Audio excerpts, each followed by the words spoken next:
Então vamos lá que nós temos de importante em Polífaga, um monte de coisa, gente. Tem um monte de família importante aqui. Começando por Curculionidae. São os gorgulhos. Esses gorgulhos são todos fitófagos. Tá? Isso aí ataca um monte de coisa. Por exemplo, grão armazenado. São pragas de palmáceas, praga de bananeira, praga de cana-de-açúcar. Tem um monte de espécies importantes aí. Citófilos, por exemplo, são os gorgulhos. Esse aqui é citófilos. Isso aqui é praga de grão armazenado. Dá lá no milho, lá no grão de milho, pipoca lá que você esqueceu no armário. Tá todo cheio de caruncho, né? Na verdade é gorgulho. O nome, quando tem esse rostro, cabeça prolongando-se no rostro, família Curculionidae, a gente chama isso de gorgulhos, praga de grão armazenado. Esse aqui do meio é o Naupactus, praga de citrus, e esse último aqui é o Cosmopolites, por exemplo, praga da bananeira. Tá? Mas ainda tem rincoforos, tem outras espécies. Rincoforos, por exemplo, é praga de coqueiros, palmeiras, transmitem um nematóide para a palmeira e dá um anelamento vermelho dentro da estipe da palmeira e a palmeira morre.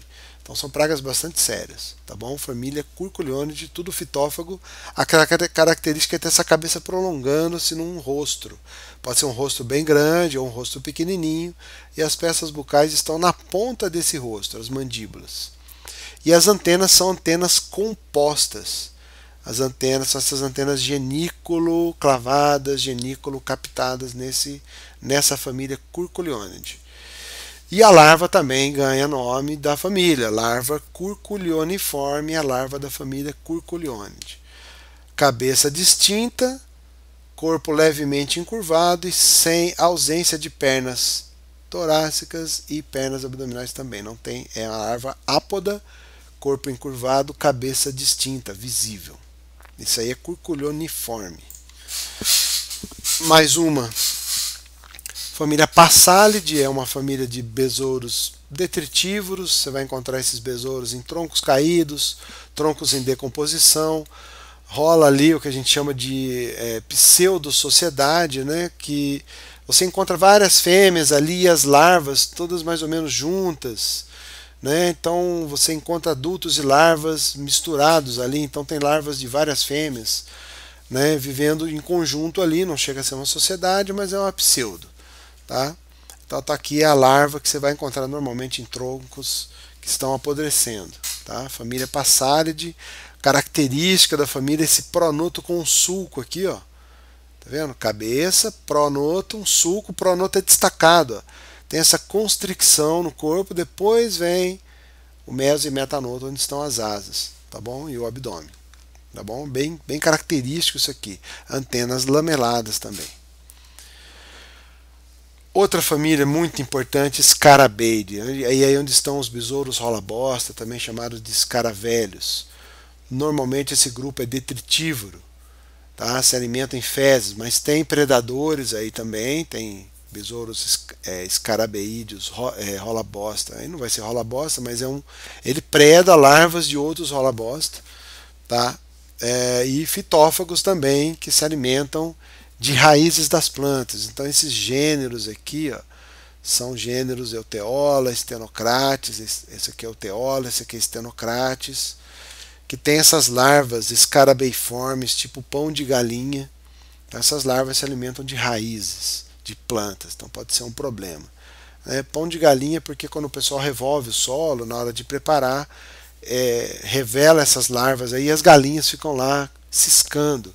É muito comum você ver em terras aradas, recém-aradas, você vê gavião lá pousado, várias aves ali, elas estão pegando essas larvas de solo que foram desenterradas, tá? Que estavam ali se alimentando ou de raízes ou de material em decomposição.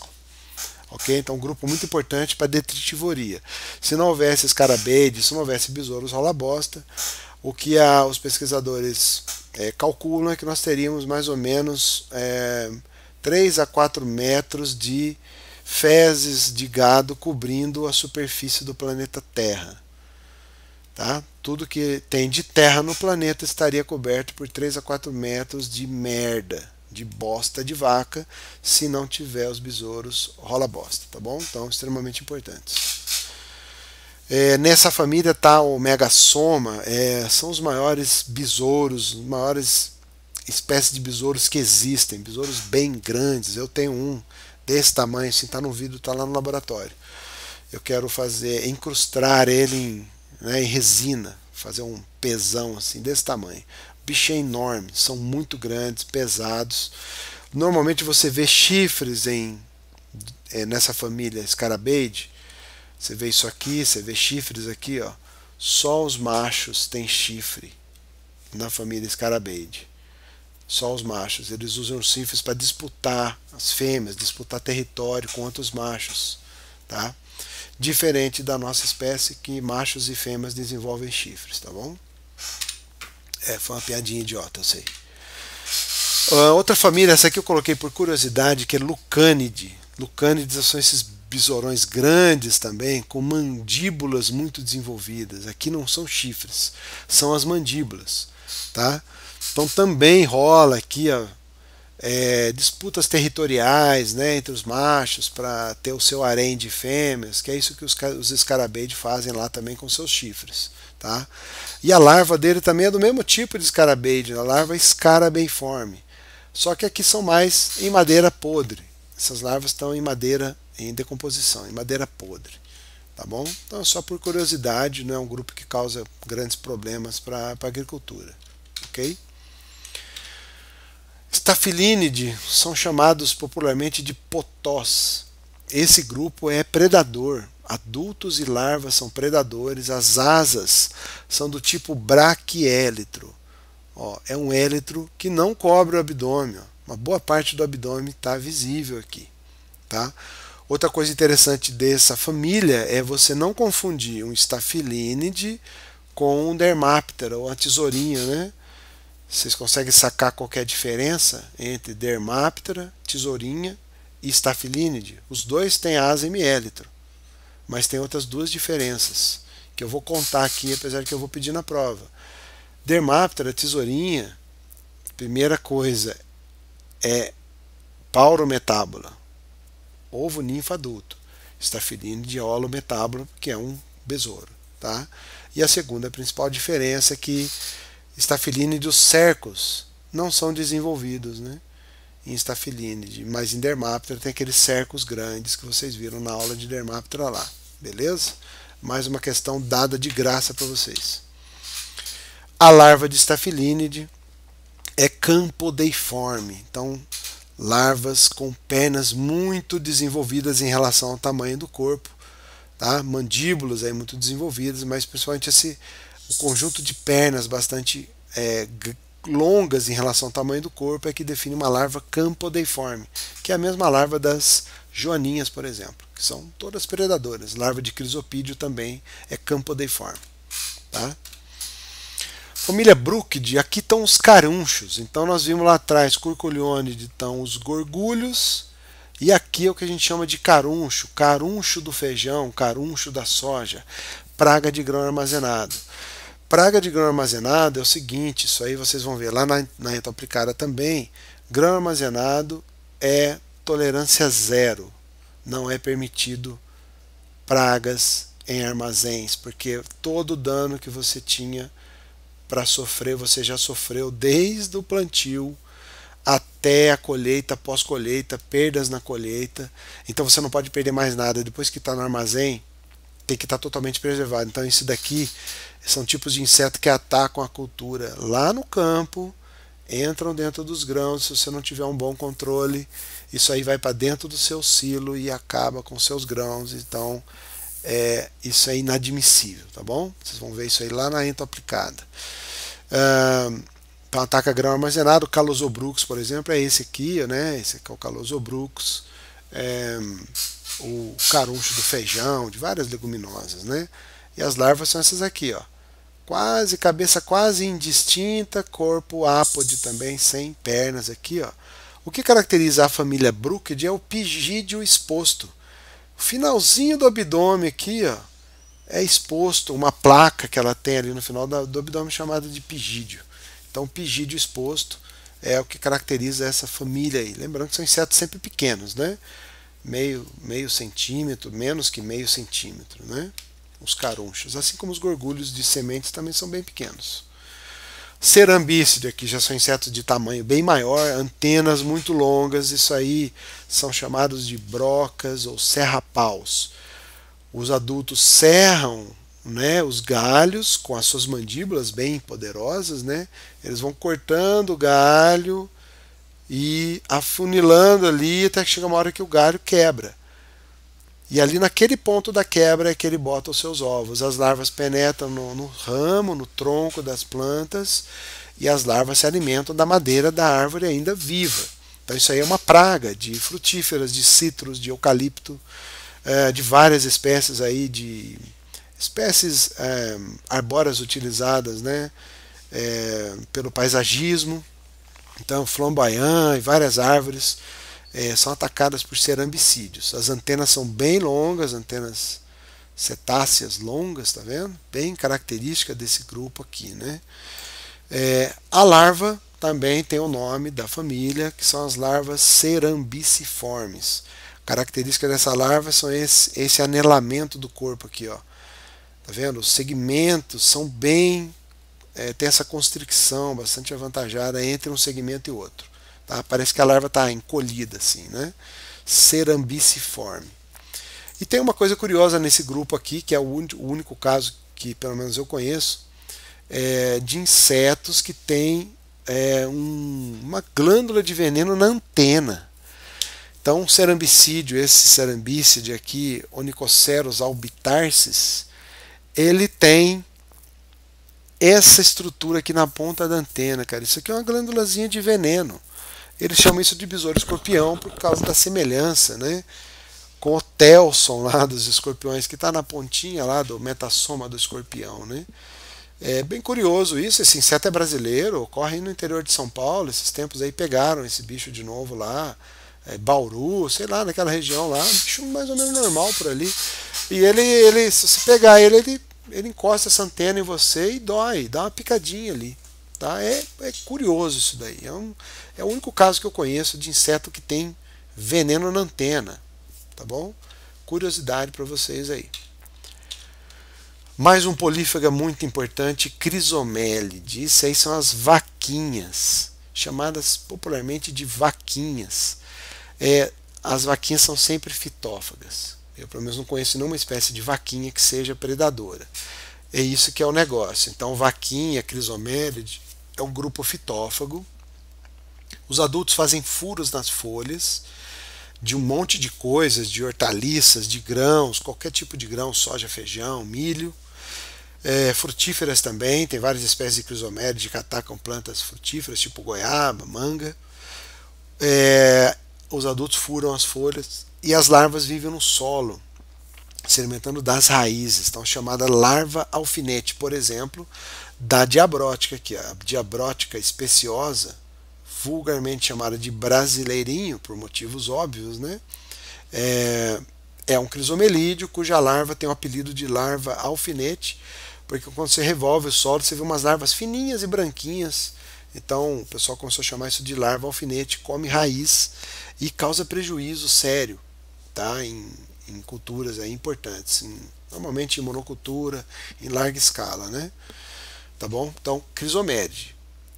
O que é importante aqui em termos de morfologia? Crisomélide tem tarso criptopentâmero. 1, 2, 3, 4 tarsômeros. Mas só que o penúltimo é bilobado, desse jeito aqui, ó, expandido. 1, 2, 3, 4. O quarto é esse último que sai, parece um dedo, com duas garras na ponta. Esse é o quarto.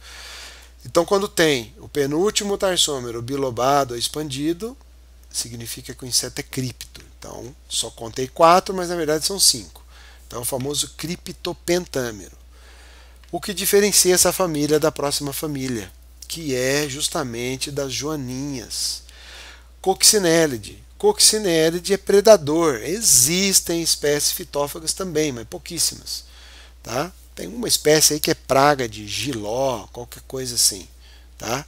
A grande maioria é predador extremamente útil para o controle biológico. Os adultos são predadores, as larvas do tipo campodeiforme também são predadoras. Isso é inimigo natural de pulgão, mosca branca, cochonilha, larvas de insetos, lagartas jovens, ovos. Então é um inimigo natural extremamente importante, tá bom? Por isso você não pode confundir coccinellide com crisomélide. Porque pelo adulto, às vezes nem todas as joaninhas são vermelhas e com bolinhas. Tem amarela com bolinha, tem verde com bolinha, tem preta inteira. Ou às vezes o corpo é mais alongado, nem sempre é redondinha desse jeito. Então você vai no tarso, meu amiguinho, e você vai contar 1, 2, 3 tarsômeros apenas. Penúltimo é bilobado, quer dizer que isso aqui é tarso criptotetrâmero.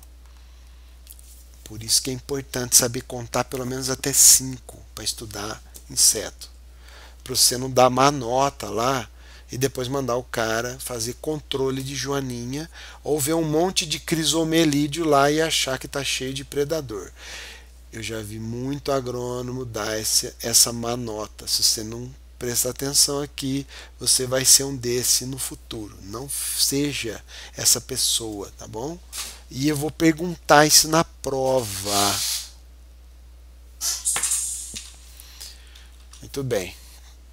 13ª família já em polífaga, né? Besouros aquáticos da família Hydrophilidae. Eu falei uma família de besouro aquático lá atrás, né? Aqui estou falando de outra. Por que eu falei aquela lá?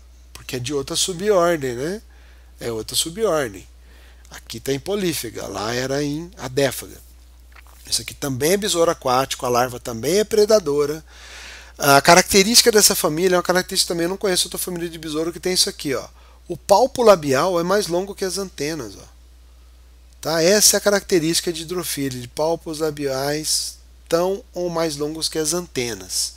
Tem um videozinho para mostrar aqui, para você ver uma diferença que ele tem, como é que ele carrega o ar nessa família aqui. Na outra, eu não mostrei vídeo, mas falei que o ar é carregado entre o élitro. Qual que era a outra família mesmo? Já esqueceram, né? Dicticidae. Tá? Aqui em Hydrophilidae, olha só como que é que ele carrega as bolhas. Vamos olhar esse vídeo aqui, ó. Vou tirar o som, desculpe.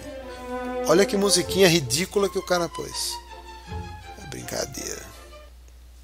Sem som. Então vamos ver aqui. Olha isso aqui, ó. Palpos labiais, ó. Muito mais longos que as antenas, que nem estão visíveis aqui. Parece as antenas, mas é palpo labial. Terceiro par de pernas natatório. Ele vai pegar, olha a bolha de ar. A bolha de ar fica na parte ventral. Fica embaixo aqui, tá vendo? A bolha de ar fica na parte ventral ali do abdômen. Aqui ele tá meio que. Ele puxa o ar aqui. Enche essa bolha. Tá? Daqui a pouco vai mostrar as larvas. Eu vou acelerar esse vídeo aqui. As larvinhas predadoras. Olha que bonitinha. Ela já deixa. O aparelho, o tubo respiratório está aqui, ó. É um tubinho lá por onde ela respira. E aí ela mergulha. Tá? Predadores também. Ó. É até ágil, cara. Com essas pernocas aí, ó. Parece uma larvinha campodeiforme. Tá? Ela vai predar. Aqui está a larva predadora, né? E ela vai predar essa larva aqui, que é de alguma outra coisa aquática aí. Nem sei o que é. Olha lá, pegou. Ai, não, me solte. Não, não soltarei. Tá bom? Então, isso aí são besouros aquáticos. Aí, ó. Larva predadora, predando caramujo. Então, preda um monte de coisa diferente, né? Tá bom? Esse vídeo eu nem tive tempo de editar. Destruindo aí o caramujinho. Muito bem? Ok. Tá? Então, isso aí é Hydrophilidae. Beleza? Então, a diferença está em outra subordem e né, não é Dicticidae porque está em outra subordem. E os adultos carregam a bolha embaixo do abdômen, na região ventral ali, né, junto aos esternitos abdominais ali, e não entre os élitros. Beleza? Mais curiosidade. Tenebrione, disso aqui é a nossa proteína do futuro, né? A gente vai comer inseto, cara. Se a gente não parar de destruir, não vai dar para produzir picanha mais. Vai ter que ser isso aqui, né? Não é tão gostoso, né? Mas assim, como snack até que é gostoso. Então isso aí cria-se. Isso aqui é o mercado, hein? Isso aqui é o mercado. Fazendas de criação de insetos são um mercado muito bom para alimentação animal. Tem muitos animais que você cria em cativeiro que você precisa, por exemplo, rãs, que você precisa criar insetos e dar inseto vivo, né? Tipo grilos e tal. E tenebro é muito criado também para alimentar aves, né? Tem muito pescador que cria isso aqui, ó, em casa. Cria essas larvinhas aí, né? De tenebro e bota no anzol lá, a larvinha fica mexendo para pegar peixe.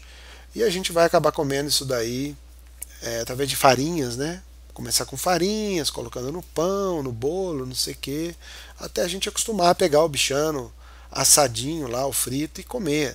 Larva de tenebro é uma delícia, cara. Fritinha, temperadinha com salzinho, é um snack muito bom.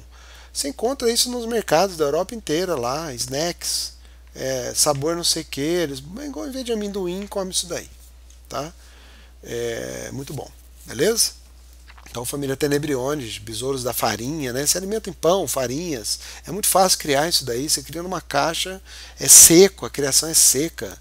Multiplica muito facilmente, beleza?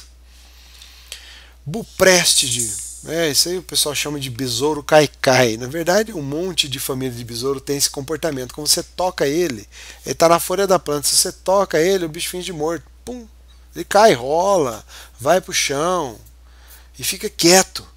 Então, esse é um comportamento para evasão de predadores, né? É que esse grupo são besouros bem grandes, brilhantes, né? Esses besouros são grandões, assim, ó. Esse aqui, Euchroma gigantea, por exemplo, né? Então, Buprestide, a larva também é o nome da família, larva buprestiforme. Característica, esse pronoto da larva super desenvolvido, bem alargado, muito mais do que os outros segmentos. Tá vendo? Abdominais aqui, ó. Aqui são segmentos torácicos e aqui os segmentos abdominais. Também não tem perna nenhuma, mas tem esse pronoto super desenvolvido aqui. Beleza? Isso é detritívoro. Essas larvas estão na madeira. Madeira em decomposição, madeira podre. Os adultos comem aí alguma coisinha. Plântulas lá, alguma folhagem assim novinha, mas não chegam a ser praga de nada. Muito característica dessa família, as antenas. Ó. Como é que chama essa antena mesmo? Denteadas ou serreadas, tá? Principalmente serreadas. Se os dentes forem bem agudos, é serreada. Se os dentes forem meio gastos, é denteada. Vamos lá. Tá quase acabando, hein? Vamos ver duas famílias na sequência aqui, que o pessoal às vezes dá o mesmo nome, né? Pirilampos ou vagalumes. Para nós aqui na Ento, pirilampo ou tic-tac é família Elateridae. É essa família aqui, tá? Conoderos é uma das espécies principais. Tem espécie detritívora, fitófaga e predadora. O problema é que tem vários, como Conoderos, por exemplo, porque a larva, chamada de larva arame, vive no solo e come raízes. Então isso aí é praga de uma série de culturas. O nome larva arame vem dessa coloração dela, como se fosse normalmente essa larva está esticadinha. O cara cava ali, parece um pedaço de arame enferrujado. Então a gente chama de larva arame. Tá? O adulto é esse aqui, ó. O tic-tac é porque ele tem uma estrutura que vocês vão ver lá na aula prática de coleóptera. Anote aí no caderno, na aula prática você volta aí. Vai ter um momento lá que você tem que definir se o besouro tem a apófise livre e pontiaguda. Puta, que desgraça é essa, né? A apófise é uma estrutura que está no pró-externo dele, é uma ponta. E ela encaixa numa outra estrutura no mesoexterno. Encaixa e desencaixa. Tic-tac. Se você pega um besouro desse na mão, um pirilampo na mão, ele fica fazendo um tic-tac, ele arma e desarma essa apófise. Se ele está caído de costas para o chão, quando ele faz esse tic-tac, ele pula e acaba caindo na posição correta. Então ele usa isso para evasão de predadores também, né? Dá esse tic-tac aí, pula, ou então se ele cai de barriga para cima, ele pula, né? Barriga não, né? Ventre. Inseto não tem barriga, tem região ventral, tá bom? Então, um grupo bem interessante. Também tem luminescência. No caso, o Conoderos não tem luminescência. Quando tem a luminescência, normalmente ela está no pronoto. Algumas espécies têm luminescência também na parte ventral, né? nos uroesternitos ali. Mas o normal, por exemplo, piróforos, é ter essas duas estruturas luminescentes no pronoto. A cabeça está aqui na frente, ó. Aqui já é pronoto, ó. Isso aqui parece que são dois olhos, né? Quando brilha assim à noite, mas na verdade é o pronoto, certo? Quando você fosse disfarçar aí numa festa fantasia, 100 dias e coisa assim, vá de pirilampo, vá de elatéride. Porque se você for de lampíride, que são os vagalumes, você vai ter que fazer uma fantasia muito mais difícil, tá vendo? Você vai ter que botar uma luz aí na sua parte traseira e acender essa lâmpada aí, porque os lampirídeos, os vagalumes, que aí a gente chama de vagalume, são todos predadores. O órgão luminescente e a substância que faz brilhar é a luciferina. Eu acho que é a reação química de maior eficiência quase que tem na natureza, né? Acho que é 97% de eficiência da energia convertida em luz, tá? Então, extremamente econômico para o inseto, né? Adultos e larvas têm luminescência, no caso da família Lampyridae. Na Elatéride, normalmente as larvas não são luminescentes, só os adultos. E aí, normalmente aqui a larva luminescente, os últimos segmentos abdominais que brilham, tá vendo?